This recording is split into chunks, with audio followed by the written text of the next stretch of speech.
लालची बेटी। सुधा और उसका भाई दिनेश किसी तरह गरीबी में पले बढ़े। दिनेश बड़ा होकर छोटा मोटा काम करता और अपना घर चलाता। बेटा दिनेश, किसी तरह अपनी बहन की शादी करवा दे। बड़ी हो गई है लेकिन अभी तक घर पर बैठी है।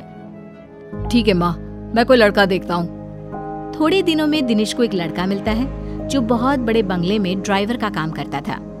माँ, एक अच्छा लड़का मिला है। वो पास के बड़े बंगले में ड्राइवर है, खूब अच्छी गाड़ी चलाता है। वो सुधा को खूब खुश रखेगा। अरे वाह भैया, फिर तो वो मुझे 4 चक्के में घुमाएगा भी। हाँ हाँ, क्यों नहीं घुमाएगा, जरूर घुमाएगा। अरे बेटा तू चल, उन लोगों के घर हम लोग जाकर बात कराते हैं। दिनेश और माँ सुरेश के घर जाते हैं। वहाँ उन लोगों की खूब आवभगत होती है।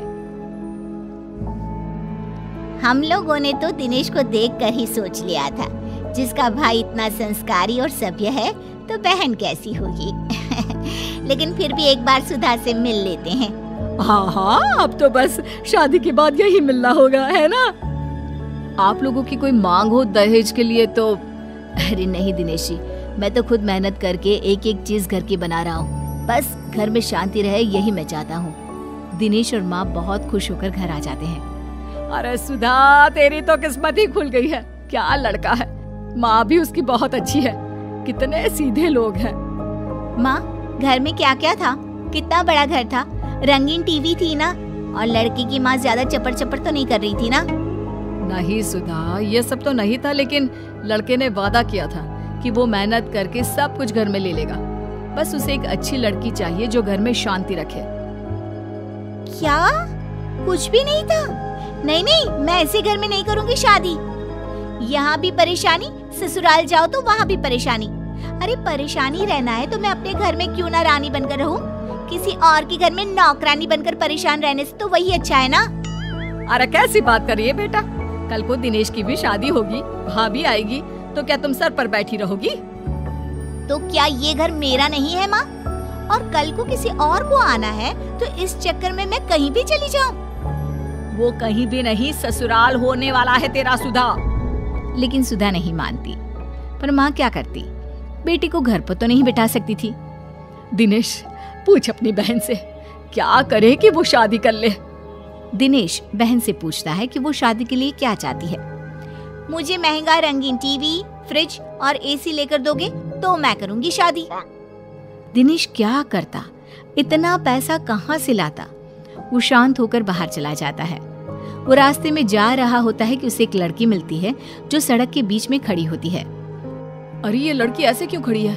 सामने से बस आ रही है, कहीं उसे कुचल देगी। ए लड़की, हटो वहाँ से। ए लड़की। दिनेश लड़की का हाथ पकड़कर उसे बस के सामने से हटा देता है। क्या हो गया?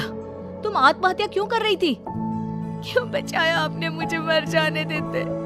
वैसे भी आज नहीं तो कल मरना ही तो है मुझे। अरे ऐसी बात क्यों कर रही हो? बताओ मुझे, क्या कर सकता हूँ तुम्हारे लिए? नहीं, मेरे लिए कोई कुछ नहीं कर सकता। मेरे माता पिता मेरी शादी एक बड़ी उम्र के आदमी से करवा रहे हैं। क्यों? क्या वो गरीब है? नहीं, उन लोगों के पास काफी पैसा है, लेकिन मैं काली हूँ ना, इसलिए कोई मुझसे शादी करने को तैयार नहीं है। पर मैं एक बड़ी उम्र के आदमी के साथ शादी नहीं कर सकती। तभी वहाँ उस लड़की का भाई और पापा आ जाते हैं। चलो मेधा, वहाँ तुम्हारा दूल्हा बारात लेकर खड़ा है और तुम? नहीं, मैं उससे शादी नहीं करूंगी। वो बहुत बड़े हैं। वैसे भी मैं इनसे प्यार करती हूँ। दिनेश हैरान रह जाता है। तो ये तुमसे शादी करने को तैयार है? दिनेश लड़की को मजबूर देखकर हाँ कर देता है। अब क्या, पूरे धूमधाम से दिनेश की शादी मेधा से हो जाती है। शादी के बाद देखो, मैंने सोचा नहीं था कि ऐसे मेरी शादी हो जाएगी। तुम बड़े घर की हो, मैं कोशिश करूंगा कि तुम्हें सारे ऐशो आराम दे सकूं। मैं और कड़ी मेहनत करूंगा। नहीं नहीं, मुझे ये सब की जरूरत नहीं है।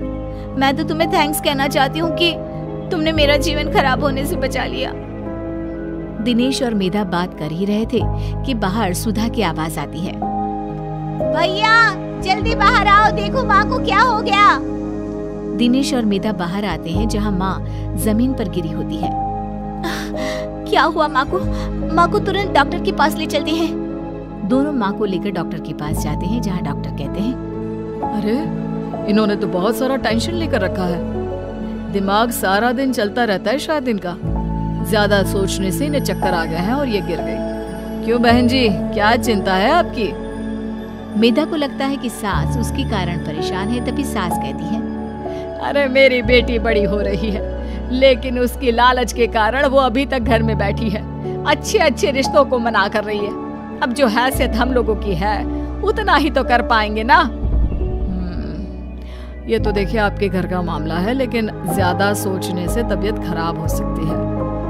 सभी घर आ जाते हैं। दिनेश, क्या बात है, तुम्हारी बहन शादी क्यों नहीं कर रही? तुम तो जानती हो मेधा, मैं एक छोटी सी नौकरी करने वाला इंसान हूँ। थोड़ा बहुत जो मिलता है उससे घर खर्चा चलता है।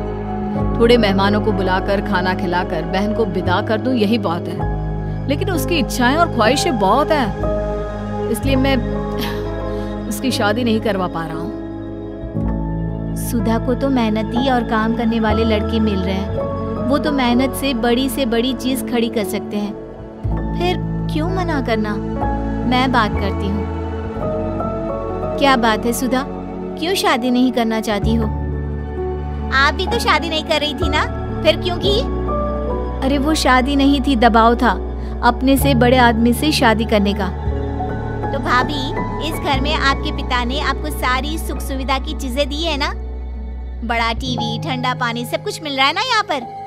तो फिर मैं गरीबों वाली जिंदगी क्यों जीऊं? अरे कहाँ से लाएगा तेरा भाई ये सारी चीजें, जिसे देखकर मैं तेरी शादी कर दूं?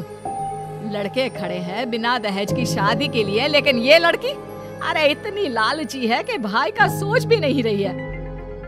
कोई बात नहीं माँ जी, आप गुस्सा ना करें। ये सारा सामान नया ही है सुधा। मैं कल ही किसी को बुलाकर पैक करवा देती हूँ। ये तुम अपने साथ ले जाना, मैं और दिनेश फिर खरीद लेंगे। अरे नहीं नहीं बहू, ये तेरे पिता ने तेरे लिए दिया है, तू कैसे रहेगी इन सब के बिना? माँ, मेरे लिए दिनेश सबसे ज्यादा मायने रखते हैं। वो ठीक रहे तो ये सब तो हम फिर कभी भी ले सकते हैं। अरे जीती रह बहू, तूने तो मेरी बड़ी समस्या का समाधान कर दिया। फिर क्या, मेधा का सारा सामान सुधा की शादी में चला जाता है। उसकी शादी हो जाती है और सास चैन की सांस लेती है।